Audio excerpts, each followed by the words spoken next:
Hello everyone, welcome two plus grade. देखिए, अगर आप एफकेट 2024 के एग्ज़ाम की तैयारी कर रहे हैं और स्टैटिक जीके में ये एक बहुत ही इम्पोर्टेंट टॉपिक होता है, इंटरनेशनल ऑर्गेनाइजेशंस।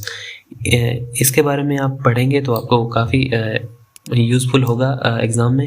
अगर आप CDS या NDA की भी तैयारी कर रहे हैं तो ये क्लास आपके लिए बहुत इंपॉर्टेंट होने वाली है, क्योंकि इसमें लेटेस्ट डेटा है जो भी मैंने इसमें कवर किया है। तो आप मेरे बारे में यहाँ पे देख सकते हैं। चलिए आगे क्लास को शुरू करते हैं। देखिए, सबसे पहले हम पढ़ेंगे वर्ल्ड बैंक के बारे में। जो वर्ल्ड बैंक है वो 1944 में इसकी स्थापना हुई थी, और जो ब्रिटेन वुड कॉन्फ्रेंस एक हुई थी उसके तहत इसकी स्थापना हुई थी। ब्रिटेन वुड कॉन्फ्रेंस से एक और ऑर्गेनाइजेशन की स्थापना हुई है जिसका नाम है IMF। उसके बारे में आगे पढ़ेंगे। जो वर्ल्ड बैंक है उसका जो हेडक्वार्टर है वो है वाशिंगटन DC में, और जो मेंबर हैं इसके 189 है टोटल मेंबर वर्ल्ड बैंक के। और जो इनके प्रेसिडेंट हैं वो हैं अजय बंगा, जो कि 14th प्रेसिडेंट हैं जो अब बने हैं। नए प्रेसिडेंट अजय बंगा हैं जो 14th प्रेसिडेंट हैं वर्ल्ड बैंक के। और जो इनके MD और CFO हैं उनका नाम है अंशुला कांत। आगे देखिए, इंटरनेशनल मॉनेटरी फंड, जिसे हम शॉर्ट में IMF कहते हैं, जिसकी स्थापना हुई थी 1945 में। और जो ये भी ब्रिटेन वुड कॉन्फ्रेंस हुई थी उसके तहत ही ये ऑर्गेनाइजेशन भी बनी है, जिसकी स्थापना 1945 में ही हुई है। और जो इसके भी हेडक्वार्टर हैं वो वाशिंगटन DC में है। हमने अभी वर्ल्ड बैंक के वो हेडक्वार्टर देखे थे, वो भी वाशिंगटन DC में थे। और इंटरनेशनल मॉनेटरी फंड, इसके भी हेडक्वार्टर्स जो हैं वो वाशिंगटन DC में ही हैं। दोनों का याद रखेंगे। और जो कुछ मेंबर हैं, इसके मेंबर टोटल 190 मेंबर हैं। और जो इसका जो न्यूएस्ट मेंबर बना है उसका नाम है प्रिंसिपैलिटी ऑफ एंडोरा। एंडोरा जो है वो इसका सबसे नया मेंबर बना है IMF का। जो इनके चेयरमैन है उनका नाम ये देख लीजिए, क्रिस्टलिना जॉर्जीवा। ये इनकी चेयरमैन है IMF की। और जो डिप्यूटी चेयरमैन है उनका नाम है गीता गोपीनाथ, जो कि इंडियन अमेरिकन है। तो ये आप अच्छी तरह याद कर लीजिए। ये देखिए, यहाँ पे लोगो है इंटरनेशनल मॉनेटरी फंड का। आगे देखिए, ये है बहुत important organisation, UNO, United Nation organisation.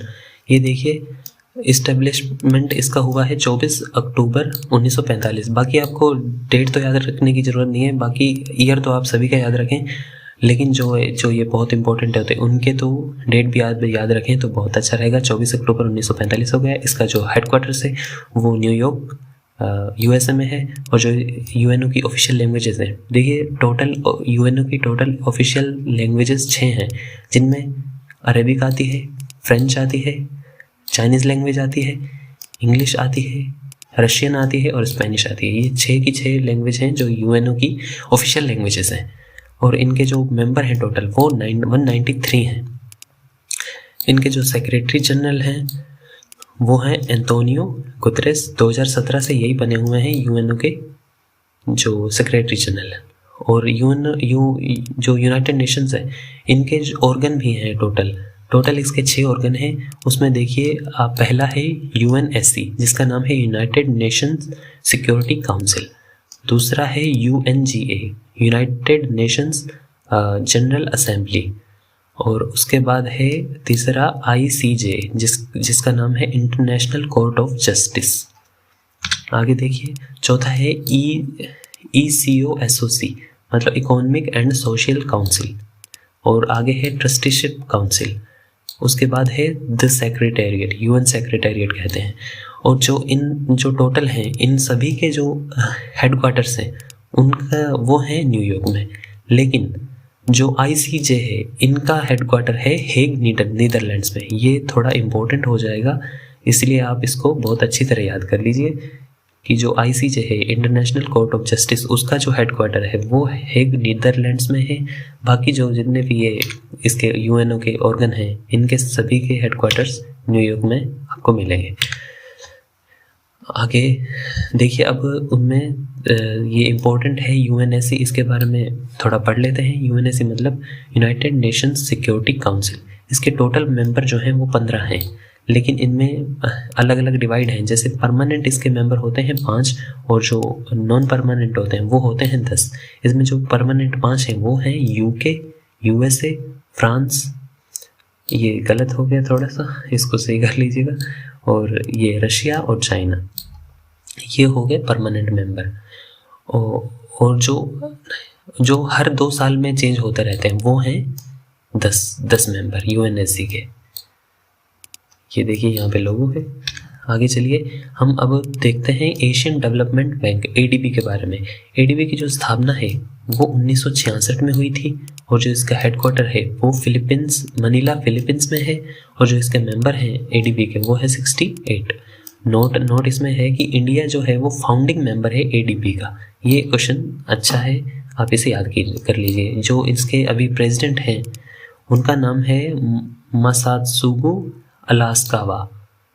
Asakawa, जो एडीबी के प्रेसिडेंट हैं। आगे देखिए आसियान का फुल फॉर्म होती है the association of south east Asian Nations. ये है आसियान की फुल फॉर्म। इसकी जो स्थापना है वो 1967 में हुई थी और जो इसके हेडक्वार्टर्स हैं वो हैं इंडोनेशिया, जकार्ता में है इंडोनेशिया में। और जो इसके आसियान के जो टोटल मेंबर हैं वो हैं 10। ये देख लीजिए, पहला है Brunei, Cambodia, Indonesia, Laos, Myanmar, Thailand, Philippines, Singapore, Vietnam, Malaysia. इसमें मतलब इंडिया पार्ट नहीं है इसका आसियान का, तो ये आप याद रखिए।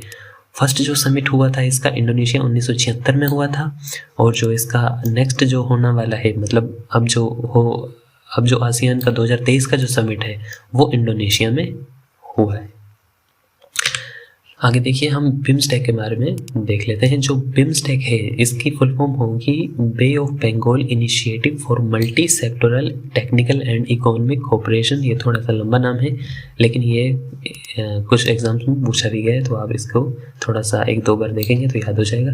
देखिए जैसे bay of Bengal initiative for multi sectoral technical and economic cooperation, ये होगी इसकी फुल फॉर्म। जो इसकी स्थापना है वो 1997 में हुई थी और हुई किससे थी? Bangkok declaration. ये इम्पोर्टेंट है कि जो बिम्स्टेक की स्थापना है वो कौन से डिक्लेरेशन से हुई थी, तो इसका नाम है बैंकॉक डिक्लेरेशन। और जिसका हेडक्वार्टर्स है वो है ढाका बांग्लादेश में। बिम्स्टेक के जो हेडक्वार्टर है ढाका बांग्लादेश में है और जो इसके मेंबर हैं टोटल इसके मेंबर 7 हैं। इसमें आपको थोड़ा सा वो आसानी रहेगी थोड़ा याद करने में। देखिए Bangladesh, Bhutan, India, Myanmar, Sri Lanka, Thailand, Nepal. इसमें थोड़ा सा आप ऐसे देखिए, बिम्स्टेक में बी से 2 देश हो गए बांग्लादेश और भूटान, और आई से हो गया अपना इंडिया, फिर एम से हो गया म्यांमार, फिर उसके बाद एस से हो गया श्रीलंका, फिर टी से हो गया थाईलैंड और नेपाल को आप वैसे याद कर लीजिए। तो टोटल 7 मेंबर हो गए, तो आप इससे याद भी हो जाएगा आराम से आपको। और ये देख लीजिए थोड़ा सा आप यहाँ पे इनके फ्लैग देखेंगे तो और भी अच्छे तरह याद रह जाएगा कि बांग्लादेश है, श्रीलंका है, थाईलैंड है, इंडिया है, नेपाल है, भूटान है और म्यांमार है। ये टोटल जो बिम्स्टेक के मेंबर्स हैं। आगे देखिए नेटो, ये काफ़ी अभी न्यूज़ में था, आपने देखा भी होगा। यूक्रेन और रशिया की वॉर चल रही है तो उसमें आपने ये देखा भी होगा। नेटो का फुल फॉर्म है नॉर्थ अटलांटिक ट्रीटी ऑर्गेनाइजेशन। इसका जो एस्टेब्लिशमेंट हुआ था वो हुआ था 4 अप्रैल 1949 में। नेटो की स्थापना हुई थी। जो इसका हेडक्वार्टर्स है, हमको ऐसे लगता है कि ये यूएसए के लगभग ज़्यादा इसमें रहता है, तो आप उसका या तो यूके में होगा या यूएसए में होगा, लेकिन इसका जो हेडक्वार्टर्स है वो ब्रुसेल्स बेल्जियम में है। ये आप इम्पोर्टेंट है, याद रखिए। जो इसके टोटल नेटो के मेंबर्स हैं वो 31 हैं और जो अभी सबसे नया मेंबर बना है 2023 में बना है जिसका नाम है फिनलैंड। ये भी आप याद रखें, बहुत अच्छा क्वेश्चन है। आगे जो इसके हेड हैं उनका नाम है जेंस स्टोल्टेनबर्ग, जो कि नॉर्वेजियन है, नॉर्वे के रहने वाले हैं। ये जेंस स्टोल्टेनबर्ग नॉर्वेजियन है। और 2023 का जो समिट था वो विल्नियस लिथुआनिया में इसका नेटो का 2023 का समिट भी हुआ था। ठीक है, आगे देखिए G7 कंट्रीज़ के बारे में हम देख लेते हैं। जो G7 है, ग्रुप ऑफ 7 इसे कहते हैं। इस्टेब्लिशमेंट हुआ था इसका 1975 में और जो मेंबर हैं इसके टोटल 7 हैं। नाम से पता लग रहा है 7 मेंबर होंगे।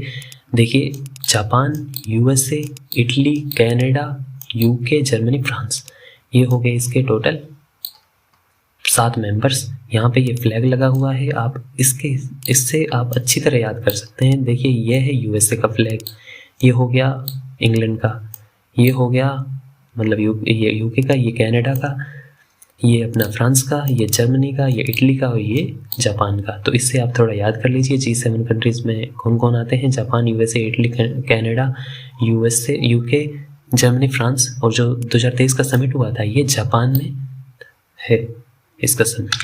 आगे देखिए ब्रिक्स के बारे में, इसकी फुल फॉर्म ही इसका नाम है, तो आप देख लीजिए। बी का मतलब Brazil, R Russia, I India, C China और जो एस है इसका मतलब है साउथ अफ्रीका। ये कोमा हटाकर साथ में ये दोनों साउथ अफ्रीका। और जो इस्टेब्लिशमेंट हुआ था इसका ये है 2006 में ब्रिक्स की स्थापना हुई थी। और जो ये हेडक्वार्टर है इसका बीजिंग चाइना में है। ब्रिक्स जैसे बी और बी से आप याद रख लीजिए।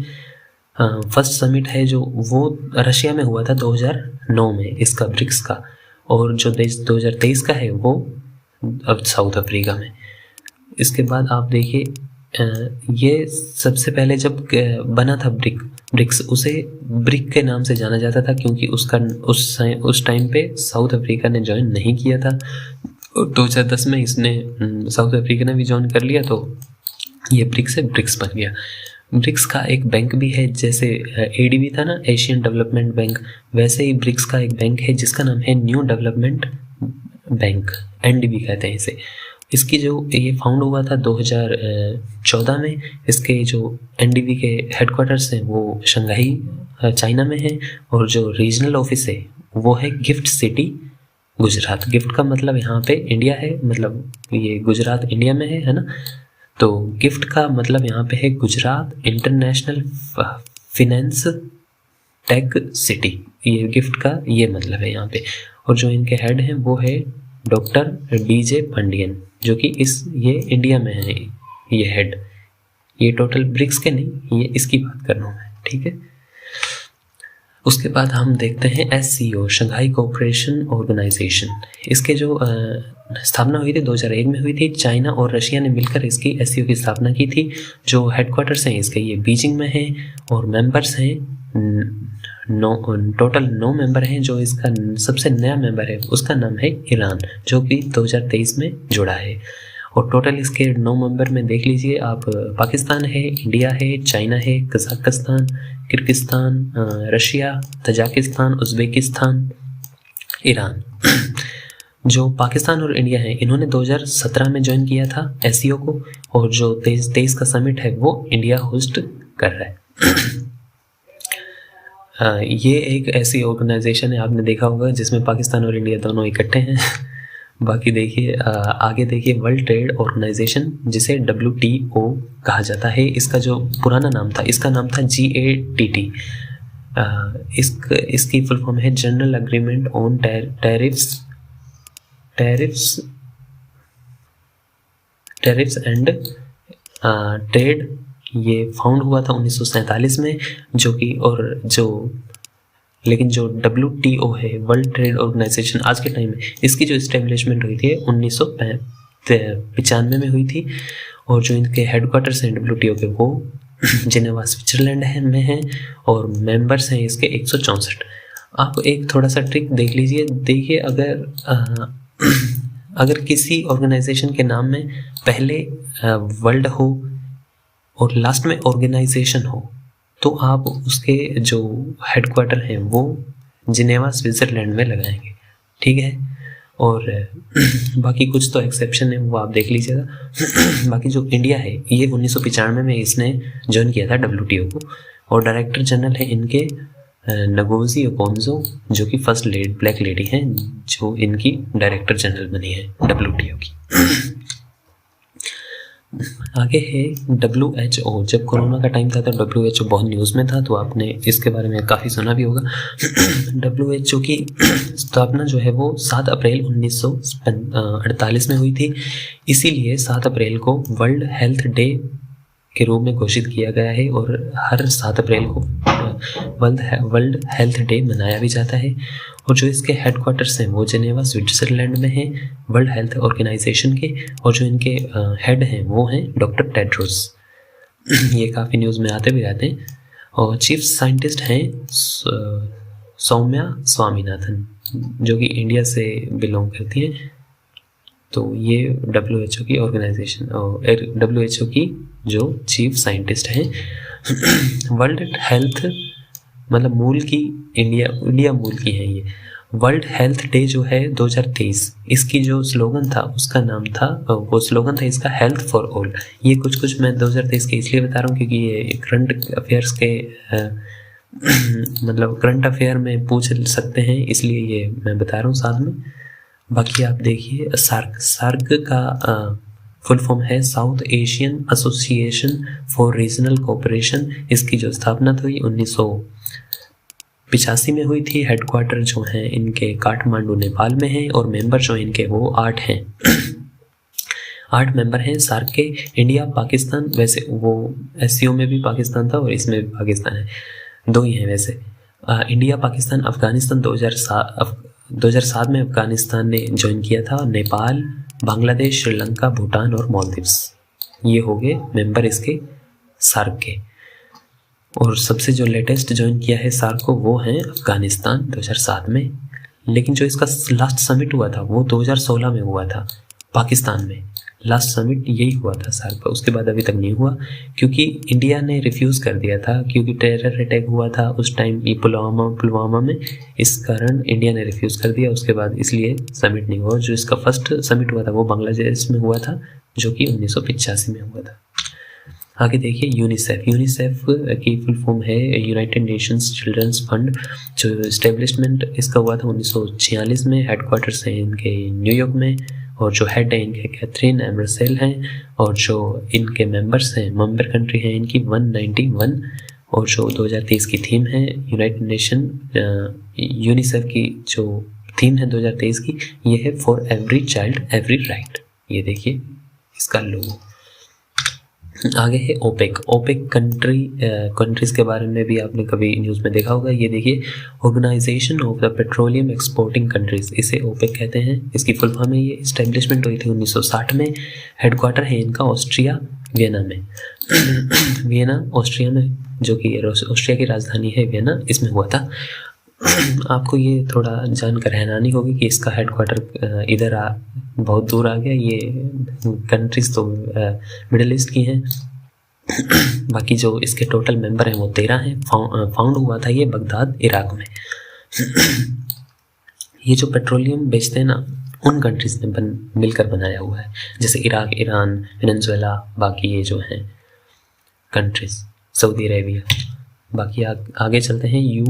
IUCN international union for conservation of nature, इसकी फुल फॉर्म है। और जो इस्टेब्लिशमेंट हुआ था इसका 1948 में हुआ था।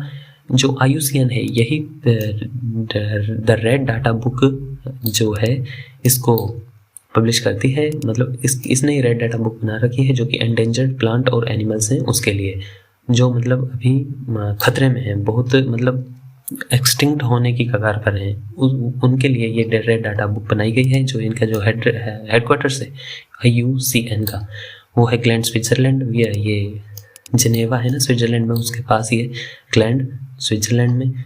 ये देखिए 2023 का जो समिट है वो जिनेवा में है इसका, ये यहाँ पे बताया भी गया है।